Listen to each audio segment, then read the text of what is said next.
మరిన్ని వీడియోల కోసం సబ్స్క్రైబ్ చేసుకోండి. అదేవిధంగా పక్కనే ఉన్న బెల్ ఐకాన్ క్లిక్ చేసి వీడియో నోటిఫికేషన్స్ని పొందండి.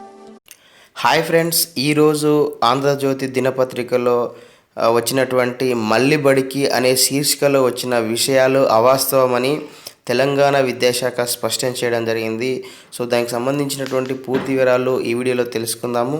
సో ఫ్రెండ్స్, ఇక్కడ మనం చూడొచ్చు, తేదీ జూన్ 1, 2020 ఆంధ్రజ్యోతి దినపత్రికలో మళ్ళీ బడికి అనే శీర్షికతో జూలై 1 నుంచి ఉన్నత, ఆగస్టు 1 నుంచి ప్రాథమిక పాఠశాలలు తెరవబడతాయని పాఠశాల విద్యాశాఖ మార్గదర్శకాలను విడుదల చేసి ప్రచురింపబడిన వార్త వాస్తవం కాదు.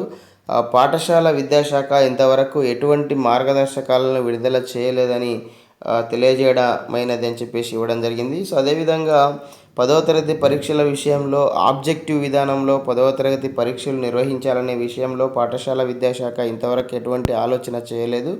10వ తరగతి పరీక్షలు జూన్ 8వ తేదీ నుంచి షెడ్యూల్ ప్రకారం యథావిధిగా జరుగుతాయని తెలియజేయడమైనది. సో ఇది మనకు దీనికి సంబంధించి క్లారిటీ ఇచ్చినటువంటి వాళ్ళు కూడా మనకి ఇక్కడ ఇవ్వడం జరిగింది. Srimathi Chitra Ramachandran, IAS special chief secretary విద్యాశాఖ మరియు కమిషనర్ పాఠశాల విద్యాశాఖ తెలంగాణ వారి నుంచి ఈ స్పష్టత రావడం జరిగింది. సో కాబట్టి మరి ఈ విషయాల పట్ల మరి విద్యార్థులు, ఉపాధ్యాయులు అందరూ కూడా దీనికి సంబంధించి ఈ ఈ విషయం అనేది అవగాహన చేసుకోవాల్సినటువంటి పరిస్థితి అయితే ఉంది. సో ఇది ఫ్రెండ్స్, మరి తెలంగాణలో స్కూల్స్ రీఓపెనింగ్ సంబంధించి అదేవిధంగా 10th క్లాస్ సంబంధించినటువంటి అప్డేట్ సమాచారం. సో ఈ వీడియో మీకు నచ్చితే లైక్ చేయండి, షేర్ చేయండి. ఇలాంటి ఎడ్యుకేషనల్, ఎంప్లాయ్మెంట్, టెక్నా సంబంధించిన పొందడం కోసం మన యొక్క యూట్యూబ్ ఛానల్ వెంకట్బిటిని సబ్స్క్రైబ్ చేసుకోండి. Okay friends, thanks for watching this video. Bye, have a nice day.